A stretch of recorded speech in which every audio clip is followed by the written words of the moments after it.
لفظ ہے اس آیت میں نے آج اس پہ چند باتیں بتانی ہیں۔ واقعہ ہے مباہلہ، آپ سنتے ہیں۔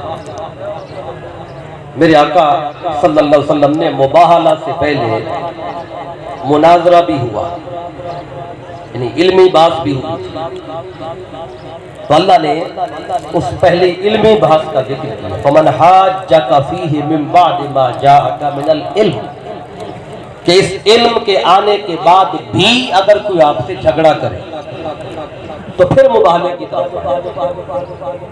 وہ جو پہلا علمی مناظرہ ہوا، مباحثہ ہوا، وہ کیا تھا؟ آقا صلی اللہ علیہ وسلم نے ان یہودیوں کو دعوت اسلام دی اور اللہ کی توحید کی طرف بلایا۔ انہوں نے آگے سے سوال کیا، آپ نے فرمایا کہ عیسیٰ علیہ السلام اللہ تعالیٰ کے بندے ہیں۔ وہ کہتے تھے نہیں، عیسیٰ علیہ السلام اللہ تعالیٰ کا بیٹا ہے۔ اس پہ بحث ہوئی، آقا نے دلائل دیے۔ آگے انہوں نے کہا اگر عیسیٰ علیہ السلام اللہ کا بیٹا نہیں ہے تو پھر بتائیں عیسیٰ علیہ السلام کا باپ کون ہے؟ کہ باپ تو کوئی نہ کوئی ہوگا۔ اگر عیسیٰ علیہ السلام اللہ کا بیٹا نہیں تو پھر اس کا باپ بتائیں، کیونکہ بغیر باپ کے پیدا ہوئے۔ اب ان کا یہ سوال تھا۔ اب آگے آقا صلی اللہ علیہ وسلم نے ان کے اس سوال کا علمی جواب دیا پہلے۔ فرمایا تم اگر عیسیٰ علیہ السلام کو اس وجہ سے اللہ کا بیٹا کہتے ہو کیونکہ ان کا باپ کوئی نہیں، بغیر باپ کے پیدا ہوئے، سیدہ مریم علیہ السلام کا نکاح کوئی نہیں ہوا، بغیر نکاح اور شادی کے عیسیٰ علیہ السلام کو اللہ نے ان کے بدن سے پیدا فرمایا۔ سوال تھا کہ اگر ان کا باپ اللہ نہیں تو پھر بتائیں باپ کون؟ تو آقا نے فرمایا اگر تم عیسیٰ علیہ السلام کو اس وجہ سے خدا کا بیٹا کہتے جو کہ عیسیٰ کا باپ نہیں، تو آقا فرماتے بتاؤ پھر آدم کے بارے میں تمہارا کیا عقیدہ ہے؟ اس کا باپ کیا؟ اس کی تو ماں ہی کوئی نہیں۔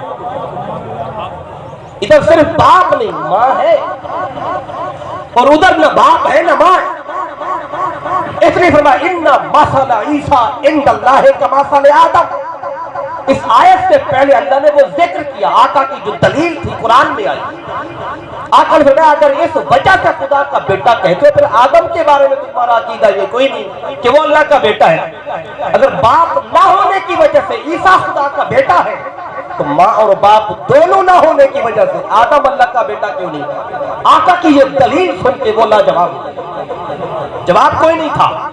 جب جواب کوئی نہیں تھا پھر بھی ہٹ دھرمی پہ رہے۔ اللہ نے دیکھا دلیل مصطفیٰ کے بعد بھی وہ ہٹ دھرمی پہ ہے۔ اللہ فرماتا ہے حبیب آؤ، جو بات علم سے ان کی سمجھ میں نہیں آ رہی، اب بات علم اور مباحثے سے نہیں، اس مسئلے کا حل اب مباہلے سے ہوگا۔ بلاؤ ان کو، قل تعالوا ندعو ابناءنا وابناءکم، تم اپنے بیٹوں کو بلاؤ۔ فرمایا ہم اپنے بیٹوں کو بلاتے ہیں۔ ونساءنا ونساءکم، تم اپنی عورتوں کو بلاؤ، ہم اپنی عورتوں کو بلاتے ہیں۔ وانفسنا وانفسکم، تم اپنی جانوں کو بلاؤ، ہم اپنی جانوں کو بلاتے ہیں۔ اب جب آقا نے یہ فرمایا، اللہ کا اعلان آیا ابناءنا وابناءکم، ہم اپنے بیٹوں کو لاتے ہیں۔ رب نے فرمایا اے حبیب اپنے بیٹوں کو لائیں۔ جب بیٹوں کی بات آئی مصطفیٰ نے حسن حسین کو ساتھ لے لیا۔ سبحان اللہ۔ اب خدا بھی جانتا ہے، مصطفیٰ بھی جانتے ہیں یہ بیٹے تو علی کے ہیں، لیکن ابناءنا کے جواب میں مصطفیٰ حسنین کو لائے۔ رب نے بھی نہیں فرمایا حبیب ہم نے تو آپ کے بیٹوں کا کہا تھا، اور مصطفیٰ نے بھی کسی اور کو نہیں بلایا۔ خدا بھی جانتا تھا، مصطفیٰ بھی جانتے تھے یہ حسن حسین یہ بیٹے مصطفیٰ کے ہیں۔ اب حدیث میں تو آیا ہے نا ہاذا نے بنایا، یہ دونوں آقا فرماتے تھے میرے بیٹے، حدیث میں ہے، لیکن اب قرآن کہتا ہے یہ حسنین علی کے نہیں کہ مصطفیٰ کے بیٹے۔ اب قرآن کی دلیل۔ اب آگے آگے نساءنا، اب ابناءنا میں ایک بات علماء بیٹھے ہیں آپ کے لیے عرض کر دیتا ہوں، ابناءنا جمع کا صیغہ ہے اور عربی زبان میں جمع دو کے بعد شروع ہوتی ہے۔ جمع کا صیغہ تین پہ آتا ہے، دو پہ نہیں آتا، دو کے لیے تثنیہ آتا ہے۔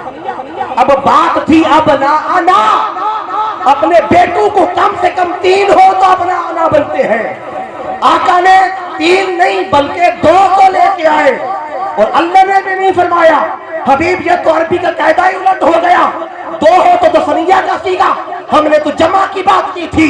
اللہ نے نہیں روکا، نہ روک کر دنیا کو بتا دیا مصطفیٰ کی مرضی ہے جمع کے سیگے میں چاہے 2 کو لائیں چاہے 1 کو لے کے، یہ بھی اختیار مصطفیٰ ہے۔ کوئی کہے کہ قرآن آنے کے بعد، اللہ کا حکم آنے کے بعد مصطفیٰ کا اختیار نہیں رہتا کہ اللہ کا حکم تو اب آنا تھا کہ 2 سے زیادہ کی بات کی تھی، مصطفیٰ 2 3 نہیں بلکہ 2 کو لے کے آئے، اور رب نے بھی قانون نہیں بدلا، مصطفیٰ 2 ہے تب بھی ابنا آنا ہے۔ آگے چلے، وَنِسَانَا ہم اپنی عورتوں کو لاتے ہیں، اب نسانا کم سے کم 3 پہ آتا ہے، 3 عورتیں ہوں تو نسانا بنے گا۔ اب جمع کا سیگا تھا قرآن میں، اور مصطفیٰ عورتیں گھر میں تھی، ازواج گھر میں تھی، کسی اور کو نہیں لیا، صرف سیدہ کائنات کو لے لیا، 1 کو لائے جمع کے بدلے۔ رب نے بھی نہیں روکا، اور نہ روک کر بتا دیا جہاں سیدہ کائنات آ جائے پھر کوئی اور ہو نہ ہو، ساری کائنات کی خواتین پر 1 سیدہ کائنات کافی ہے۔ اب ابنا آنا ہو گیا، نساء آنا بھی ہو گیا۔ اگلی میری ساری بات انفسنا پہ ہی ہے، میں نے کہا ترجمہ مکمل کر۔ پھر آقا کو اللہ نے حکم دیا، فرمایا انفسنا، اے حبیب آج انہیں بتائے ہم اپنی جانوں کو لاتے ہیں، تم اپنی جانوں کو لاؤ۔ اب جب اپنی جان کی بات آئی، اب کون رہ گیا؟ بیٹوں کے شکل میں حسن حسین آ چکے، نساء آنا میں سیدہ کائنات آ چکی، اب رہ گئے تھے صرف علی۔ جب بات آئی انفسنا ہم اپنی جان لاتے ہیں، تو آقا نے اپنی جان کے بدلے میں علی شیر خدا کو پیش کر دیا، اور دنیا کو بتایا علی صرف علی نہیں ہے، یہ جان مصطفیٰ ہے، یہ مصطفیٰ کا نفس ہے۔ اب یہ معنی تھا آیت کا، آپ نے سن لیا توجہ سے۔ اب دیکھیں یہ 5 کیوں گئے؟ شہر مدینہ میں اور بھی تو تھے، مباہلہ ہو رہا ہے، اور ان کو بھی آقا لے جاتے، لیکن مفسرین نے لکھا ہے ادھر 18 لوگ آئے تھے، یہود کے ساتھ 18، سارے کے سارے قبیلوں کے سردار تھے۔ اب مفسرین نے لکھا ہے ادھر 5 کیوں تھے؟ ادھر جو 18 تھے وہ سارے کے سارے سردار تھے، تو ضروری تھا ادھر سردار ہو تو ادھر بھی سردار ہے۔ سیدہ کائنات جہان کی عورتوں کی سردار، حسن حسین جنتی جوانوں کے سردار، مولا کائنات عرب کے سردار، اور مصطفیٰ کل انبیاء کے سردار۔ سردار ادھر بھی ہیں تو سردار ادھر بھی ہے۔ اب میں نے بات کرنی ہے ساری انفسنا پہ، ساری آیت پہ بات کرنے کا نہ وقت ہے نہ ادھر جانا چاہتے ہیں۔ ہم اپنی جان کو لاتے ہیں۔ اب قرآن بتا رہا ہے علی شیر خدا، دکھنے میں تو علی ہے، فیصلہ ہے قرآن کا، لیکن حقیقت میں یہ جان ہے مصطفیٰ کی۔ کوئی بھی موقع اٹھا کے دیکھ لیں، کوئی للکارتا مصطفیٰ کو ہے تو جاتے علی ہے، تلوار مصطفیٰ کی ہے تو اٹھاتے علی ہے۔ ایک موقع بتایا کہ آقا خود تلوار اٹھا کے لڑنے گئے ہو، آقا جاتے تھے جنگ میں شریک ہوتے تھے، لیکن آقا تلوار اٹھا کے لڑتے نہیں تھے۔ کیوں نہیں لڑتے تھے؟ اللہ نے فرمایا حبیب تو انگلی اٹھائے تو چاند کا سینہ گرتا ہے، تو انگلی کا اشارہ کرے سورج واپس آتا ہے، تو اشارہ کرے درخت جڑیں اکھاڑ کے واپس آتا ہے، تیرے قدموں میں آتا ہے۔ اے حبیب تیرے اشاروں میں اتنی طاقت ہے، اگر تو تلوار اٹھا کے میدان میں آ گیا تو بچنا کس نے، رہنا کس نے ہے؟ اس لیے تلوار مصطفیٰ کی ہوتی تھی اور ہاتھ علی شیر خدا کا ہوتا تھا۔ انفسنا جو ہے جواب بھی مصطفیٰ نے دینا تھا، اور مصطفیٰ نے جانا بھی نہیں تھا، طریقہ یہ نکالا اے علی کوئی للکار مجھے رہا ہوگا، جواب تو دے رہا ہوگا، اس لیے کہ تیرا جواب پھر تیرا نہیں، وہ مصطفیٰ کا جواب ہے۔ خندق کا موقع دیکھ لیں، عمر بن عبد سے ہوتا ہے عرب کا سردار ہے، اوسطوں میں عرب ہے، اور 1000 بندے کے برابر اکیلا سمجھا جاتا تھا عمر۔ خندق کھودی گئی، 15 فٹ چوڑی 15 فٹ گہری، آگ سے بھر دی گئی، اب آگ کوئی نہیں سکتا۔ عمر نے دیکھا خندق ہے، یہ 100 جنگیں لڑ چکا تھا عمر، 100 جنگیں، اور 90 سال اس کی عمر تھی اور کبھی ہارا ہی نہیں تھا۔ پہلوان اتنا بڑا تھا، اکیلا ناشتہ کرنے بیٹھتا پوری اونٹنی کھا جاتا۔ طاقت اتنی تھی عمر میں، گائے کے چمڑے پہ قدم رکھتا تھا، 10 پہلوان چمڑا کھینچتے، چمڑا چر تو جاتا تھا، اس کے قدموں سے نکل نہیں پاتا تھا۔ یہ اس کی طاقت کا عالم تھا۔ خندق کے موقع پہ دوسری جگہ خندق ہے، گھوڑا دور لے کے کراس کر کے اکیلا آ گیا، بعد میں لکھا اکیلا، بعد میں دور بھی پیچھے آ گئے، اکیلا آیا اور آ کے مبارزت طلب کی۔ طریقہ تھا ایک سے ایک لڑتا تھا۔ آتے ہی اس نے اعلان کیا حلب المبارزین، کہتے ہیں کون ہے میرا مد مقابل، کون مجھ سے لڑے گا، کون میرا مقابلہ کرے گا۔ 8000 صحابہ کرام کا مجمع ہے، آقا موجود ہے، کل صحابہ کرام موجود ہیں، کوئی صحابی کھڑا نہیں ہوتا۔ جب کوئی نہیں اٹھا، آخر میں علی کھڑے ہوئے، آخر میں علی کھڑے ہوئے۔ بعض کہیں کہ پہلے کیوں نہیں کھڑے ہوئے، کیونکہ آپ چاہتے تھے، جانا چاہتا ہے تو پہلے وہ جائے، تاکہ بعد میں کوئی یہ نہ کہے کہ ہم بھی جانا چاہتے تھے پہلے علی چلے گئے۔ آؤ جو لڑنا چاہتا ہے لڑے۔ جب کوئی نہیں اٹھا، مولا علی بولے انا لہو یا رسول اللہ، آقا اس کے لیے میں ہوں۔ آقا نے یا علی کون اعلیٰ مقانے کا، اے علی بیٹھ جا، تو نے نہیں جانا۔ اس نے دوبارہ آواز دی حلب المبارزین، کون ہے میرا مد مقابل، پھر بھی کوئی نہیں اٹھتا۔ آخر میں پھر علی کھڑے ہوئے، انا لہو یا رسول اللہ، آقا اس کے لیے علی ہے۔ آقا بتا علی بیٹھ جا، تو نے نہیں جانا۔ اس نے تیسری بار کہا، اور 3 بار ہوتا تھا، اگر تیسری بار بھی کوئی نہ جاتا، مقابلہ نہ ہوتا، مسلمانوں کو شکست ہو جاتی۔ اس نے پھر کہا کون ہے میرا مد مقابل، جب کوئی نہیں اٹھا، اس نے پھر عمر نے آگے سے کہا، کہنے لگا وہ تمہاری جنتیں کدھر ہیں جن کے لیے لڑتے ہو، آؤ۔ کوئی جنت نہیں جانا چاہتا، میں قتل کروں وہ جنت جائے، پھر بھی کوئی نہیں اٹھا۔ آخر میں پھر علی کھڑے، آقا مجھے بھیجے۔ جب تیسری بار بھی کوئی نہیں اٹھا، علی کھڑے ہوتے ہیں۔ آقا نے فرمایا اے علی ان تعلم من ہوا، اے علی پتہ ہے کہ کون ہے، یہ تو ہمارے عمر 1000 بندے کے برابر ہے، جنگجو ہے، پرانا ہے، تو جوان ہے، 18 سال 20 سال کی عمر ہے۔ تو علی مولا علی کیا جواب دیتے ہیں؟ آقا نے پوچھا تھا پتہ ہے کون ہے؟ علی کہتے ہیں آقا یہ بھی جانتا ہوں کہ یہ کون ہے، اور یہ بھی جانتا ہوں سوائے علی کے اس کا مد مقابل یہاں ہے۔ اللہ اکبر، علی رسالت، نعرہ تحقیق، نعرہ حیدری، دشمنی علی دی عذاب ہوندا، علی نو مرنا ثواب ہوندا، علی دے منکر حقیر ہوندے، علی دا نوکر نواب ہوندا۔ مولا علی فرماتے آقا جانتا ہوں یہ کون کھڑا ہے، یہ بھی جانتا ہوں سوائے میرے یہاں اس کا مد مقابل کوئی نہیں ہے۔ آقا فرماتے ہیں علی پھر آجو۔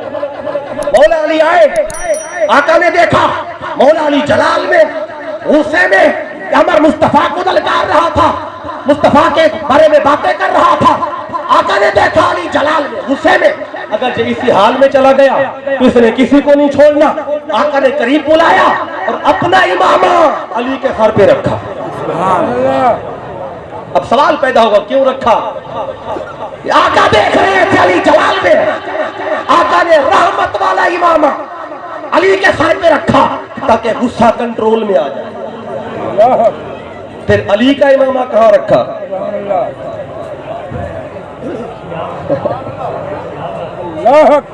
آقا نے اپنا امامہ علی کے سر پہ رکھا تو مصطفیٰ کا سر خالی تو نہیں رہا نا، علی کا امامہ مصطفیٰ کے سر پہ آیا۔ بِأَنفُسَنَا، یہ جان ہے، مصطفیٰ جسم ہے تو جان علی ہے، جسم مصطفیٰ ہے تو روح علی ہے۔ امامہ رکھا، اپنی تلوار عطا کی، تلوار ذوالفقار. اب سنیں, مولا علی تلوار اٹھا کے گئے. مولا علی پیدل ہے, وہ گھوڑے پہ تھا, للکار رہا تھا. اور طریقہ کیا تھا جب ادھر لڑنے جاتا؟ عرب کا طریقہ تھا, وہ پہلے پوچھتے تھے من انتا, کون ہے؟ جانے والا اپنا نام بتاتا, باپ کا نام بھی بتاتا, پھر پتہ چلتا فلاں قبیلے کا ہے. اگر وہ اپنے برابر سمجھتا کافر لڑتا, نہیں تو واپس بھیج دیتا. مولا علی قریب آئے, اس نے کہا من انتا. پوچھا کون ہو؟ علی شیر خدا فرماتے ہیں انا علی جان, میں علی ہوں. اس نے آگے سے کہا علی شبن عبد المطلب. کہنے لگا عبد المطلب کے بیٹے ہو؟ فرمایا نہیں, علی شبن ابی طالب, ابو طالب کا بیٹا ہو. اس نے کہا ابو طالب؟ عمر کہتا ہے وہ تو میرا دوست تھا, وہ تو میرے تعلق والا تھا, وہ تو میرے بھائیوں کی طرح تھا. کہنے لگا میں تو تجھے قتل نہیں کروں گا, تو تو میرا بھتیجا ہے. مولا علی کہتے ہیں میرا تجھ سے کیا تعلق, تو تو دشمن اسلام ہے, دشمن مصطفیٰ ہے, میں تجھے قتل کروں گا نا. مولا علی کا طریقہ تھا, آپ 3 باتیں کرتے تھے لڑنے سے پہلے. جاتے لڑنا شروع نہیں کرتے تھے, پہلی بات کرتے تھے, فرماتے تھے کلمہ پڑھ تیری جان بخش دوں گا. اگر وہ کہتا نہیں پڑھنا تو فرماتے نہ پڑھ, زبردستی تو کوئی نہیں. دوسری بات کرتے تھے جہاں سے آیا ہے چلا جا. اگر وہ کہتا جانا بھی نہیں ہے, اب تیسری بات کرتے تھے پھر آپ مجھ پہ وار کر, مجھ پہ وار کر. وہی 3 باتیں آپ نے کی. کلمہ پڑھ لے, عمر سے فرمایا تیری جان بخش دوں گا. اس نے کہا نہیں, یہ کام یہ باتیں میں نے پہلے بھی سنی ہوئی ہے, اور بات کر. بے جہاں سے آیا ہے چلا جا, بچ جائے گا. اس نے کہا واپس بھی نہیں جاؤں گا, کیونکہ میں عمر ہوں. عمر آگے بڑھتا ہے, واپس نہیں جاتا. پھر آ, پھر مجھ پہ وار کر. عمر کہتا ہے نہیں, پہلا وار آپ کریں. مولا علی سے کہتا ہے, آپ فرماتے ہیں نہیں, علی کبھی وار میں پہل نہیں کرتا. اس نے کہا کیوں؟ فرمایا تجھے نہیں پتا, میں علی ہوں, اور علی جب کسی پہ وار کرتا ہے پھر کوئی بچتا ہی نہیں. اگر پہلا وار میں نے کیا, تو نے مر جانے موقع پہ, اور تیرے حواری کہے کہ ہمارے پہلوان کو موقع نہیں ملا, تو وار کر. وہ آگے بڑھا, غصے میں تھا, سواری پہ تھا, حملے پہ حملہ کرتا گیا. مولا علی خطا کرتے گئے, اتنے جلدی حملے ہو رہے تھے کہ اندر گرد تھی, میدان میں گرد اٹھی. اس گرد میں مولا علی بھی غائب ہو گئے, اس گرد میں عمر بھی غائب ہو گیا. نہ ایمان والوں کو علی نظر آیا, نہ کافروں کو عمر نظر آیا, پر تلواروں کی ٹکرانے کی آوازیں تھیں. ادھر مصطفیٰ دعا کر رہے تھے, بھائی تعالیٰ علی کی مدد کر, بھائی تعالیٰ علی کی مدد کر. ادھر عمر نے وار کیا, اس کی تلوار مولا علی کی تلوار سے ٹکرا کر آپ کی پیشانی پہ لگی. ایک انچ پیشانی میں گئی, جس کا نشان عمر بھر آپ کی پیشانی پہ رہا. پھر علی نے پلٹ کے وار کیا اور تکبیر کہی, اور ایسا وار کیا ڈھال آگے کی تو اس کی ڈھال کٹ گئی, تلوار کٹ گئی. اس کے ہیلمٹ پہ علی کی تلوار لگی, ہیلمٹ کٹا, سر کٹا, گھوڑا کٹا, علی کی تلوار زمین میں چلی گئی. اور افا کہتے ہیں اگر تلوار کا دستہ علی کے ہاتھ میں نہ ہوتا تو تلوار تحت سرا تک چلی جاتی.